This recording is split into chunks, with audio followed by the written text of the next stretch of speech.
NISM 8, equity derivative future option, इसका सबसे important chapter chapter 3 है।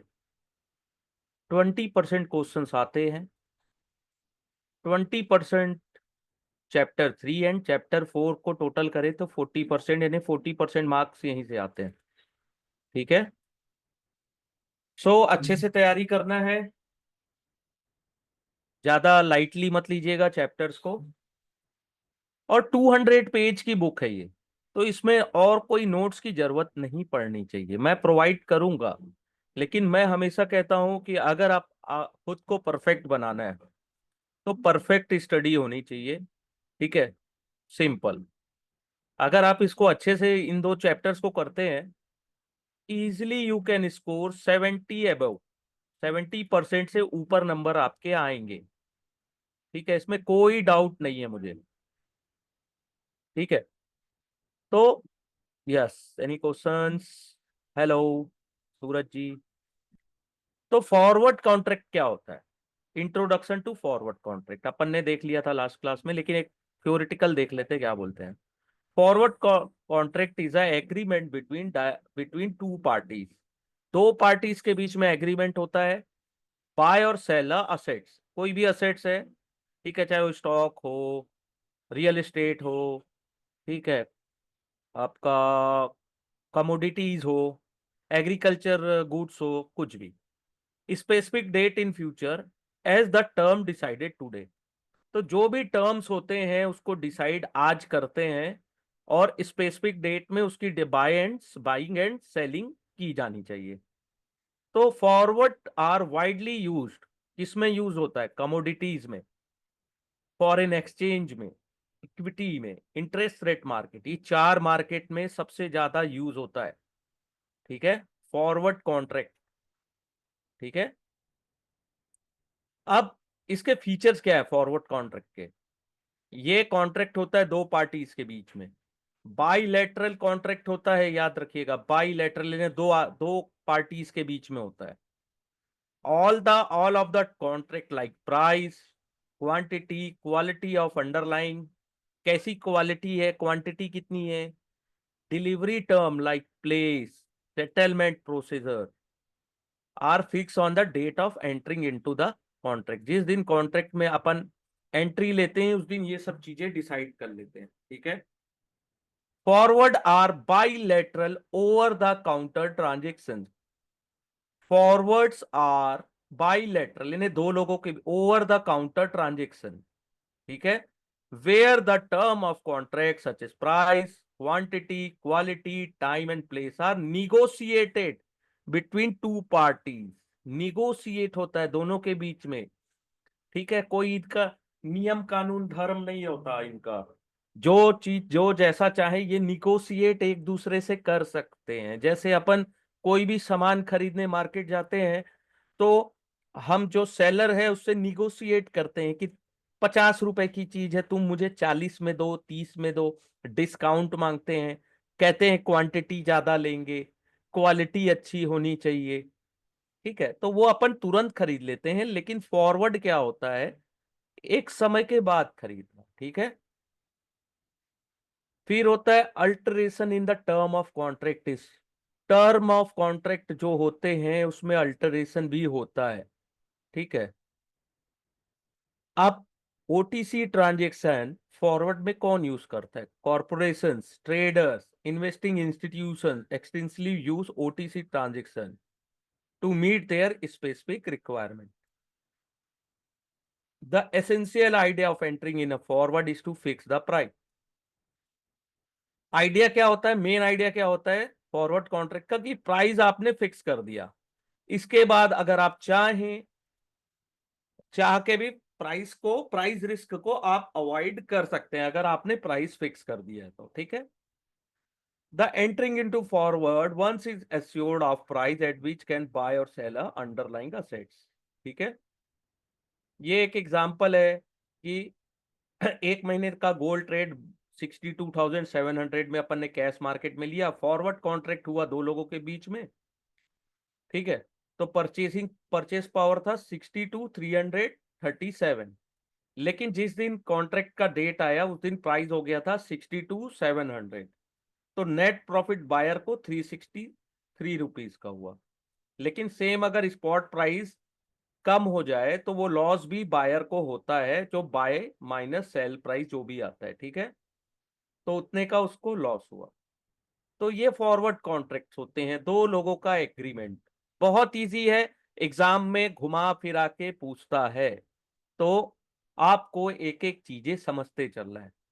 चैप्टर 3 बहुत बड़ा चैप्टर है, थोड़ा सा इसमें कंटेंट ज्यादा है, ठीक है, मटेरियल्स बहुत है पढ़ने के लिए, समझने के लिए, ठीक है। कोई भी चीज समझ ना आए, दूसरों को मत देखिए, अगर खुद को ना आए तो प्लीज पूछ सकते हैं, मैं आपके नाम नहीं लूंगा, ठीक है, आप उसका चिंता मत करिए, मैं केवल क्वेश्चन आपके पढ़ूंगा और आपको डिटेल में समझाने की कोशिश करूंगा।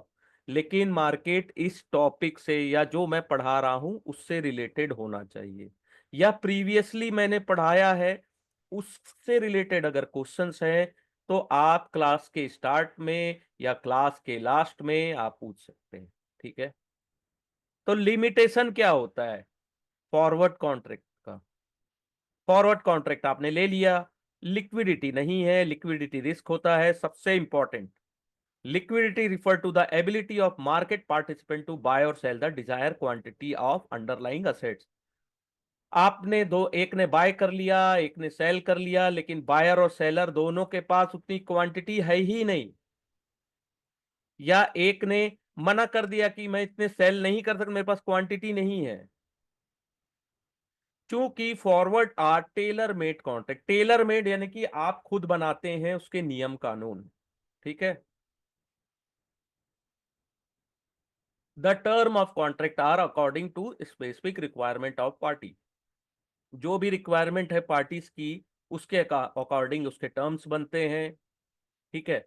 अदर मार्केट पार्टिसिपेंट जो होते हैं वो इंटरेस्टेड नहीं होते हैं इसमें, ठीक है, दूसरे जो मार्केट पार्टिसिपेंट्स है वो इसमें इंटरेस्टेड नहीं होते, क्योंकि इनके जो टर्म कंडीशन है वो दो पार्टी मिलके बनाती है, ठीक है। तो और सेकंड क्या होता है, लिक्विडिटी क्यों नहीं होती? फॉरवर्ड आर नॉट लिस्टेड और ट्रेडेड ऑन एक्सचेंज, एक्सचेंज में ना वो लिस्ट होते हैं ना ट्रेड होते हैं, ठीक है। इसलिए others market participant easily contract को एक्सेस नहीं कर सकते, ठीक है। Tailor made contract and non availability on exchange create illiquidity in the contract. तो क्या हुए दो, पहला टेलर मेड कॉन्ट्रैक्ट है, दूसरा नॉन अवेलेबिलिटी ऑन एक्सचेंज, इसके कारण इसमें लिक्विडिटी नहीं होती है। It is very difficult for party to exit from forward contract before contract maturity, contract के मैच्योर होने से पहले तक कोई भी पार्टी एग्जिट नहीं कर सकती है, ठीक है। All clear sir? ठीक है, एनी क्वेश्चंस लिक्विडिटी से? लिक्विडिटी समझ गए आप, क्यों फॉरवर्ड में लिक्विडिटी रिस्क होता है। फिर होता है counter party risk. Counter party risk is the risk of economic loss from failure of counter party to full its contractual obligation. मैंने आपको ऑब्लिगेशन दिया है, ठीक है, कि मैं आपको 1 महीने बाद इस चीज की डिलीवरी दूंगा, कोई भी एक असेट्स की, लेकिन मैं नहीं दे पाया, या मैंने तो डिलीवरी के लिए असेट्स रखा था, आप मुझे पैसे नहीं दे पाए, तो दोनों में काउंटर पार्टी रिस्क होता है, ठीक है। जैसे ए और बी ने बायलैटरल एग्रीमेंट किया कि वो 100 किलो चावल, 100 kg rice, 40 rupees per KG from B after 6 month, ठीक है, बाय करेंगे। ए बाय करेगा 100 किलो राइस 40 रुपए के भाव से from B after 6 month. A is counter party to B, ठीक है, लेकिन after 6 month price of rice is 50 rupees in market, ठीक है। तो क्या हुआ, बी में डिक्लाइन हिज ऑब्लिगेशन, बी ने अपना जो ऑब्लिगेशन है उसको डिक्लाइन कर दिया कि नहीं दूंगा मैं आपको, ठीक है। सेम अगर 40 रुपए का 50 हुआ तो बी ने मना कर दिया, वही 40 रुपए की चीज है 35 में आ गई, 35 में, तो ए ने क्या किया, मार्केट से परचेस कर लिया instead of honouring the contract. ठीक है। दोनों रिस्क में डिफॉल्ट रिस्क होता है। ठीक है, इसको डिफॉल्ट रिस्क या क्रेडिट रिस्क भी बोलते हैं। ठीक है। फिर होता है लिक्विडिटी और कॉन्ट्रा पार्टी रिस्क के अलावा इसमें होता है lack of transparency risk, settlement complication भी होता है। ठीक है। Simple solution of this all complication is, आपको फ्यूचर कॉन्ट्रैक्ट में ट्रेड करना चाहिए जिसमें एक सेंट्रलाइज ट्रेडिंग प्लेटफॉर्म अवेलेबल होता है। ठीक है। दो रिस्क होते हैं, liquidity, liquidity and counter party risk. All clear. फिर आगे बढ़ते हैं, फ्यूचर कॉन्ट्रैक्ट क्या होते हैं। जितनी ये लिमिटेशन अपने अपन ने पढ़ी उसको हट, उससे आगे बढ़ने के लिए फ्यूचर कॉन्ट्रैक्ट लाया गया। ठीक है, क्रिएट किया गया, क्योंकि फॉरवर्ड कॉन्ट्रैक्ट में कुछ तो ये रिस्क है। तो future contract is a agreement made through the organize exchange. जो भी आप एग्रीमेंट लेते हैं वो ऑर्गेनाइज एक्सचेंज के द्वारा होता है। ठीक है। टू बाय और sell a fix amount of commodities और financial assets on future date at agreed price. ठीक है। जो भी आपको खरीदना है आप ऑर्गेनाइज यानी कि नेशनल वाइड स्टॉक एक्सचेंज या ट्रेडिंग जो भी एक्सचेंज है कमोडिटीज के, वहां से आप खरीदेंगे। ठीक है। Future are standardize forward contract, ये याद रखिएगा, future are standard forward contract, these are traded on exchange. और सेटलमेंट की गारंटी कौन लेता है ये सब ट्रेडिंग की, clearing corporation associate with exchange guarantee settlement of this trade. ठीक है। जैसे एक ए ट्रेडर है जिसने बाय किया future contract, take a long position, and one, एक किसी ने सेल किया future, take a short position. The word buy and sell are figurative only because no money और अंडरलाइंग असेट चेंज हैंड। ठीक है, बिटवीन बायर एंड सेलर। ठीक है। तो when the deal is originated, तो फीचर्स क्या होते हैं, फीचर्स क्या होते हैं फ्यूचर कॉन्ट्रैक्ट के, बहुत इंपॉर्टेंट है। एक्सचेंज डिसाइड करता है features, all the term of contract other than price, price के अलावा बाकी term and condition exchange decide करता है, प्राइस को डिसाइड नहीं करता है, याद रखिएगा। एग्जाम में आता है तो सब लिख देते हैं एक्सचेंज प्राइस डिसाइड करता है, एक्सचेंज नहीं करता प्राइस डिसाइड। तो फ्यूचर कॉन्ट्रैक्ट के फीचर्स क्या है, contract between two parties through exchange. ठीक है। इसमें फिर सेंट्रलाइज ट्रेडिंग प्लेटफॉर्म होता है, प्राइस डिस्कवरी कैसे होती है, free interaction of buyer and seller, margin payable by both the party, दोनों पार्टी बायर और सेलर दोनों मार्जिन पेड करते हैं। ठीक है, इनिशियल मार्जिन। आपका ऐसा नहीं है कि आपने आप आए और ट्रेड करके चले गए या ट्रेडिंग ले लिया, ट्रेड ले लिया, आपको मार्जिन देना पड़ेगा। क्वालिटी डिसाइड होती है टुडे, क्वांटिटी भी डिसाइड होती है स्टैंडर्ड काउंट। ठीक है। Quality and quantity standardize contract होता है, स्टैंडर्ड के होते हैं। अब सभी का लिमिटेशन होता है, फ्यूचर कॉन्ट्रैक्ट के भी कुछ लिमिटेशंस है। अब future contract are standard contract introduced by exchange, they to have certain limitation in context of limited maturity, maturities इनकी लिमिटेड होती है, लिमिटेड अंडरलाइंग सेट होता है, lack of flexibility in contract design होता है, एडमिनिस्ट्रेटिव कॉस्ट बहुत ज्यादा लगता है आपको। ठीक है, एक्स्ट्रा कॉस्ट ज्यादा लग जाते हैं।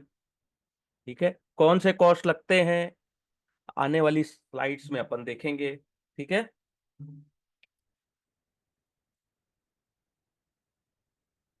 फिर होता है contract specification of future contract, the exchange decided all term and condition of future contract other than the price of future contract. ठीक है।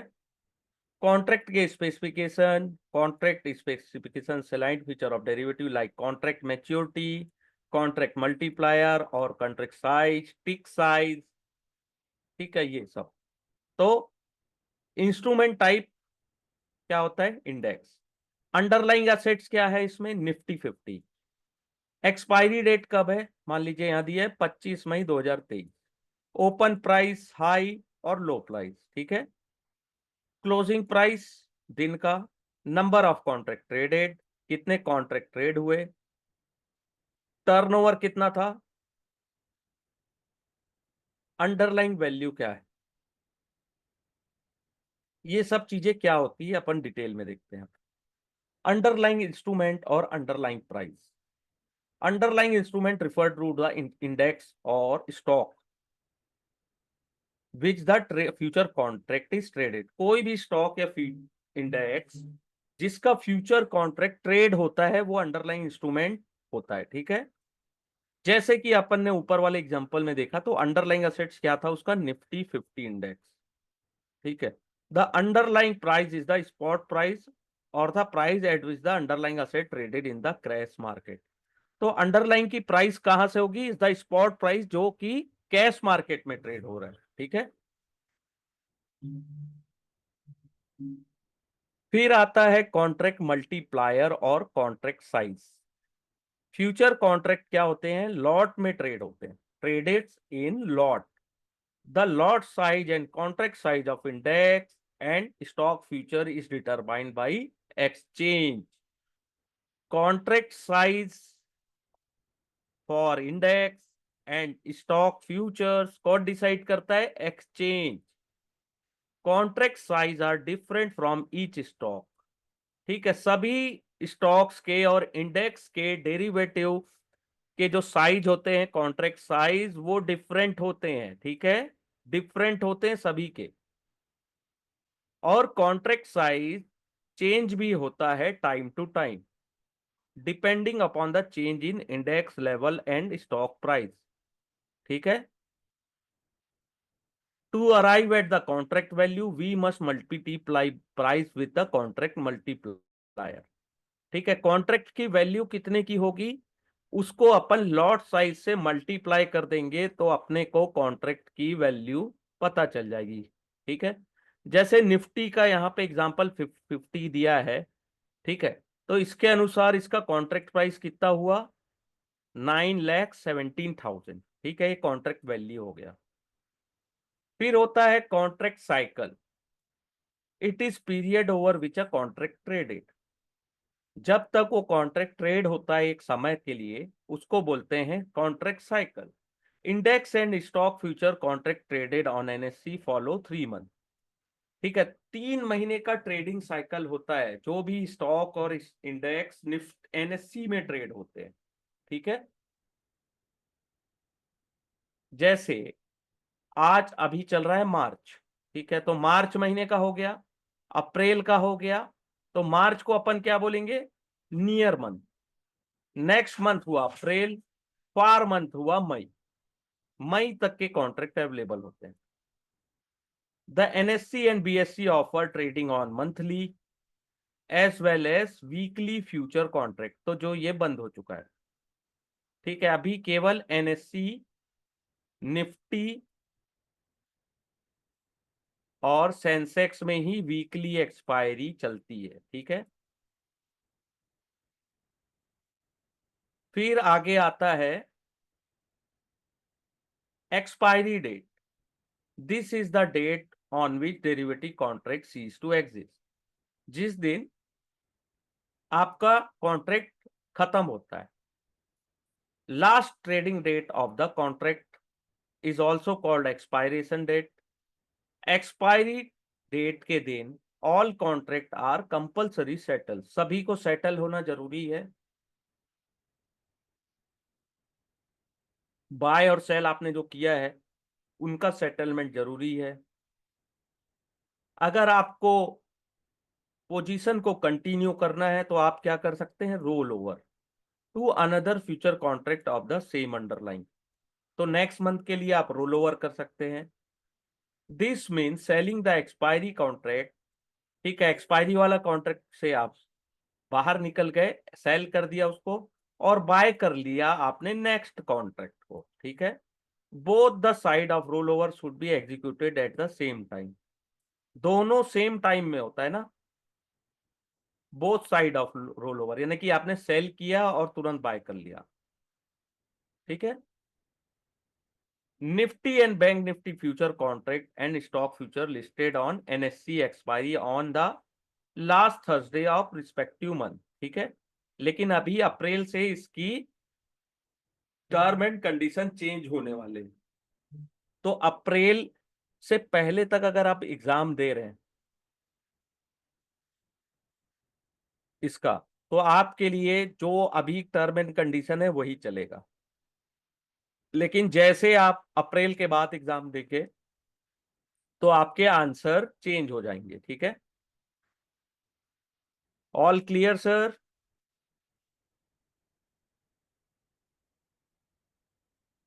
फिर होता है tick size, minimum move allow in the price quotation, कम से कम जो movement allow होता है। Exchange decided the tick size और traded contract as a part of contract specification. ठीक है, tick size of Nifty future कितना होता है? 5 पैसे का। Bid is the price for buyer is willing to pay and ask is the price at which the seller is willing to sell। तो इन दोनों का जो डिफरेंस भी होता है ना, बिड एंड आस्क प्राइस का, वो 5 पैसे का डिफरेंस होता है। ठीक है, फिर होता है डेली सेटलमेंट।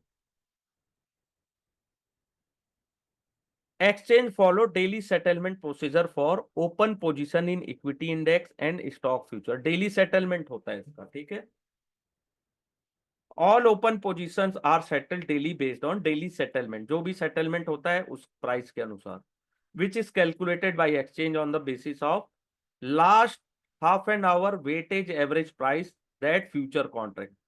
तो जो अपना ट्रेडिंग टाइम है 3:30 बजे का, तो 3 से 3:30 बजे का के बीच में जो वेटेज एवरेज प्राइस होता है, उसके बेसिस में डेली सेटलमेंट प्राइस डिसाइड होता है। ठीक है, daily settlement price is different for each future contract of different expiry. ठीक है, सभी एक्सपायरी मंथ का डिफरेंट सेटलमेंट प्राइस होता है। ठीक है, फाइनल सेटलमेंट होता है जो, वो किस दिन होता है final settlement? This is the price at which all open position in near month are finally settle on expiry date of near month future contract. तो न्यू ईयर मंथ का जो फ्यूचर कॉन्ट्रैक्ट है, उसके एक्सपायरी वाले दिन final settlement होता है। The final settlement price is the closing price of relevant underlying index and stock in cash segment of last trading of future contract। ठीक है, फाइनल सेटलमेंट जो होता है वो स्पॉट प्राइस के अनुसार होता है। ठीक है, spot value of Nifty on expiry day. ठीक, यहां तक सब क्लियर? समझते जाइएगा, पूछते जाइएगा, वरना दिक्कत होती है सर, एग्जाम में आप उतना अच्छा स्कोर नहीं कर पाएंगे। पास तो हो जाएंगे, लेकिन स्कोर अच्छा करेंगे तो एक अलग ही एक बात होती है, लोगों को बताने में भी एक अलग एक चार्म आता है। फिर ट्रेडिंग आवर क्या होता है? नॉर्मल मार्केट का आवर होता है 9:15 टू 3:30, मंडे टू फ्राइडे। अब यहां से भी क्वेश्चंस आते हैं, इसको देखिएगा, थोड़ा सा confusing question. Exchange publish annual list of annual trading holiday, annual trading holiday और clearing holiday for the information of market participant. ठीक है, क्लियरिंग हॉलीडे और एनुअल एक ट्रेडिंग हॉलीडे अलग होता है। यहां से क्वेश्चन आते हैं, बहुत सारे लोग गलत कर देते हैं। ट्रेडिंग हॉलीडे के दिन no trading is possible as exchange are close, trade नहीं होता ट्रेडिंग हॉलीडे के दिन। Clearing holiday are days which the exchange are open, exchange open होता है, ट्रेडिंग भी होती है, बट क्लियरिंग एंड सेटलमेंट नहीं होता है क्योंकि बैंक्स आर क्लोज, तो वो क्लियरिंग हॉलीडे होता है। यहां से भी क्वेश्चन आते हैं, लोग गलत करते हैं इसमें भी। ट्रेडिंग हॉलीडे और क्लियरिंग हॉलीडे दोनों अलग अलग होते हैं।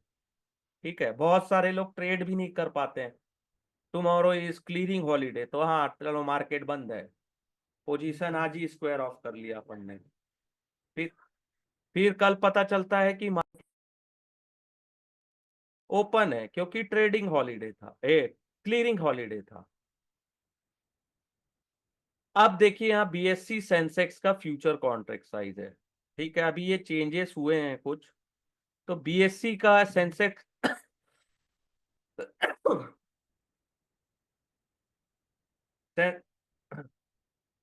सेंसेक्स का जो कॉन्ट्रैक्ट साइज है वो कितने का है?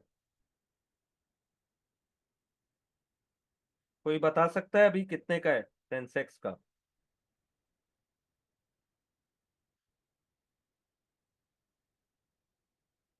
अभी 20 का क्वांटिटी है, 20 हो चुका है, ठीक है, कॉन्ट्रैक्ट साइज 20, 20 का लॉट साइज है ये। टिक साइज है 5 पैसा। कॉन्ट्रैक्ट साइकिल है 7 serial weekly and 3 serial monthly contract, ठीक है। ट्रेडिंग आवर है 9:15 टू 3:30 PM। एक्सपायरी जो है लास्ट फ्राइडे, ठीक है। फाइनल सेटलमेंट जो भी है, जो आपका स्पॉट प्राइस होगा सेंसेक्स का, वो आपका फाइनल सेटलमेंट प्राइस होगा, ठीक है। High correlation between the movement of Sensex and Nifty enable market participate to trade in Nifty future as a part of pair trading strategy. The availability of weekly future contract on Sensex and the different expiry day for Sensex future, week Nifty और Sensex का जो expiry date अलग अलग होता है, उससे क्या करते हैं लोग, पेयर में भी ट्रेडिंग करते हैं, और for better trading and hedging opportunity to market participant, ठीक है। अलग अलग लोगों के अलग अलग नजरिए होते हैं ट्रेड करने के। तो एक्सपायरी डे डिफरेंट है, तो भी उसमें पेयर ट्रेडिंग स्ट्रेटजी लोग यूज करते हैं निफ्टी और सेंसेक्स में, ठीक है। फ्यूचर कॉन्ट्रैक्ट से रिलेटेड सम इंपॉर्टेंट टर्मिनोलॉजीज क्या क्या होती है?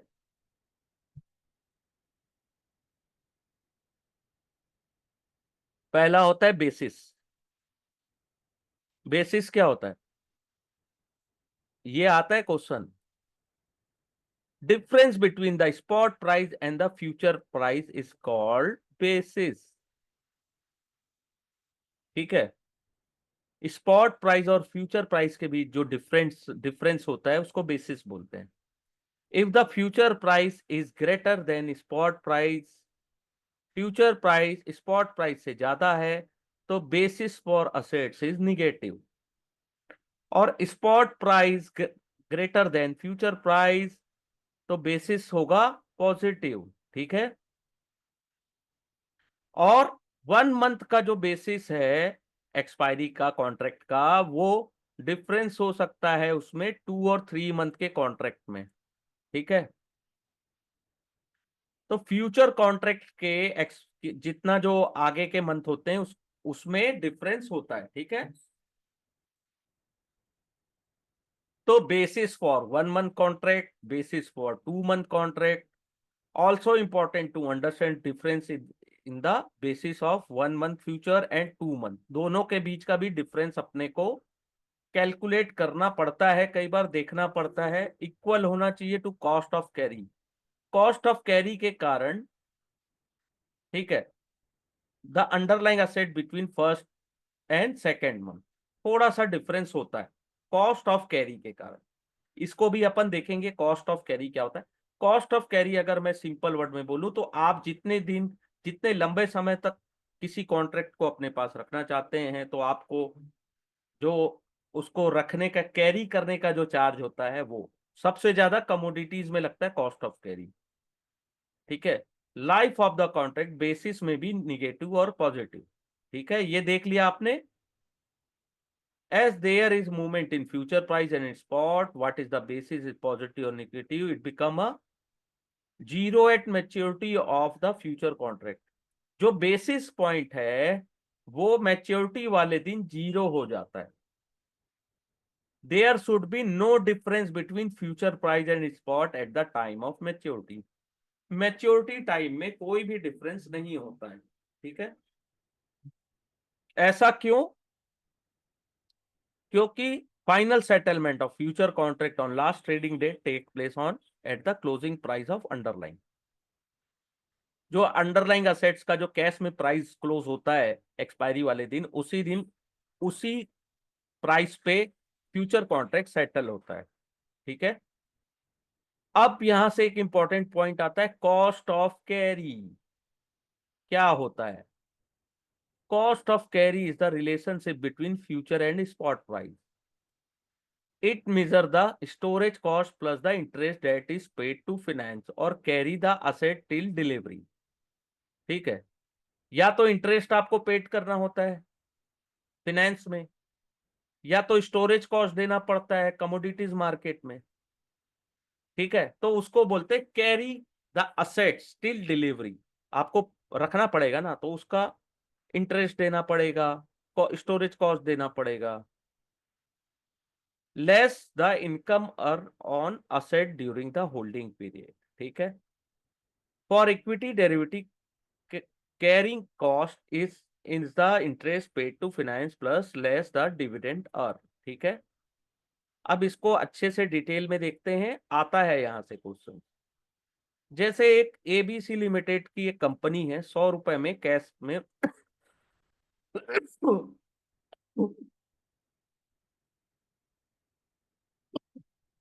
ट्रेड हो रहा है 100 में। आपके पास पैसे नहीं है, आपको बाय करना है, तो आप क्या किए? आपने 100 रुपए उधार ले लिया 6% पर एनम के अकॉर्डिंग, ठीक है। और शेयर को आपने 1 साल होल्ड कर लिया। कंपनी ने 2 रुपए 200% डिविडेंड दिया, जिसकी फेस वैल्यू कितनी है, 1 रुपी। तो डिविडेंड हुआ 2 रुपए। तो कॉस्ट ऑफ कैरी कितना है? 100 रुपए का 6% पर एनम होता है 6 रुपी। 2 रुपए आपने डिविडेंड गेन किया, तो आपको 4 रुपीज जो है वो कॉस्ट ऑफ कैरी आएगा, ठीक है। और आपका ब्रेक इवन फ्यूचर प्राइस क्या होगा? 104, ठीक है। It is important to note that cost of carry में भी डिफरेंट टू डिफरेंट पार्टिसिपेंट। तो कॉस्ट ऑफ कैरी सभी पार्टिसिपेंट्स के लिए सेम नहीं होता है, अलग अलग होता है, ठीक है। यहां तक क्लियर? अनिकेत जी, नविता जी, नितिन जी, वरुण तिवारी जी, समझते चलेंगे तो बढ़िया है, नहीं तो एग्जाम तो हर हफ्ते होना ही है। नोट्स तो होगा ही आप लोगों के पास कहीं ना कहीं से सोर्स का, कुछ काम नहीं आता एग्जाम में। जितने लोग देते हैं, जो जो सफल नहीं हो पाते, वो मुझे फोन, एक दो लोग हैं जो यानी कि अपने से सेल्फ स्टडी भी लोग करते हैं, फिर फोन भी आते हैं उनके कि सर नोट्स पढ़ के गए थे नहीं आया। तो नोट्स गारंटी थोड़ी ना कि वहां से क्वेश्चंस आएगा। तो ये आपके ऊपर डिपेंड है, समझते चलिएगा, एग्जाम में बहुत अच्छा रिजल्ट आएगा। अब मार्जिन अकाउंट क्या होता है? एक्सचेंज गारंटी लेता है सेटलमेंट की ना, जितने भी ट्रेड आप करते हो।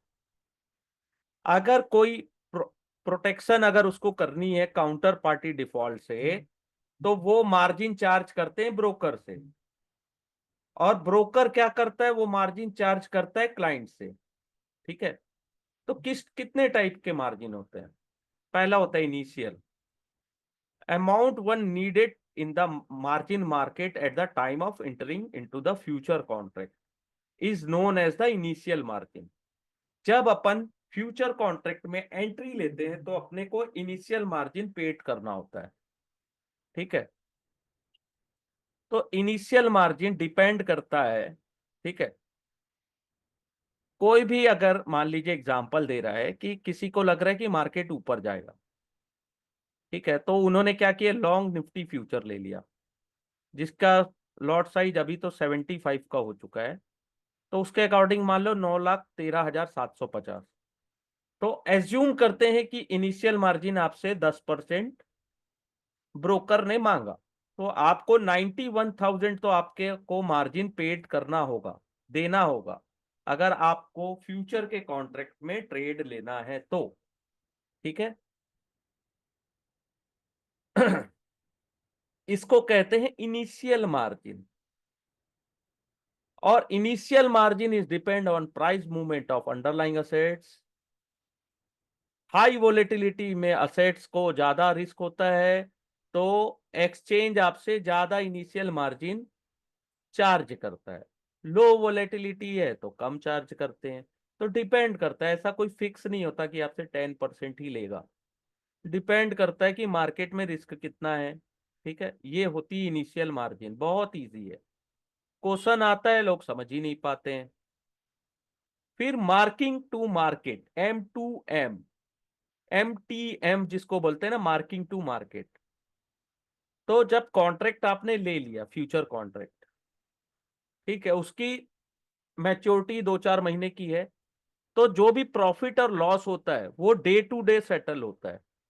ठीक है, जो जैसे आपने फ्यूचर कॉन्ट्रैक्ट में एंट्री लिया, आपको जो प्रॉफिट होगा वो सेम डे सेटल हो जाएगा, लॉस होगा तो आपसे सेम डे पैसे ले लिए जाएंगे।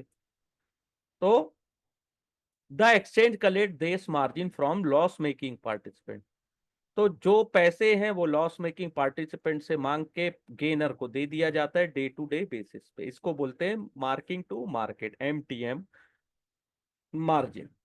जैसे आपने ट्रेड में तो अपन बैठ गए 91,000 लेकर देकर, ठीक है, इनिशियल मार्जिन 91,000 देकर अपन ट्रेड में तो एंट्री ले लिए। ठीक है, मार्केट कितना चल रहा है, 18,275, और कॉन्ट्रैक्ट रेट कितने में हुआ, 18,345। तो आपको बेनिफिट हुआ 70 रुपए का, 70 पॉइंट का। तो आपको 3,525 रुपए क्रेडिट कर दिए जाएंगे ट्रेडर के अकाउंट में। और जो नेक्स्ट ट्रेड स्टार्ट होगा MTM पर कंप्यूटेशन के अनुसार 18,345 से स्टार्ट होगा। ठीक है, जो आपका डे का प्रॉफिट था वो आपको दे दिया गया, जो लूजर था उनसे 3,525 रुपए लेकर आपके क्रेडिट कर दिया गया। यहां तक क्लियर सर?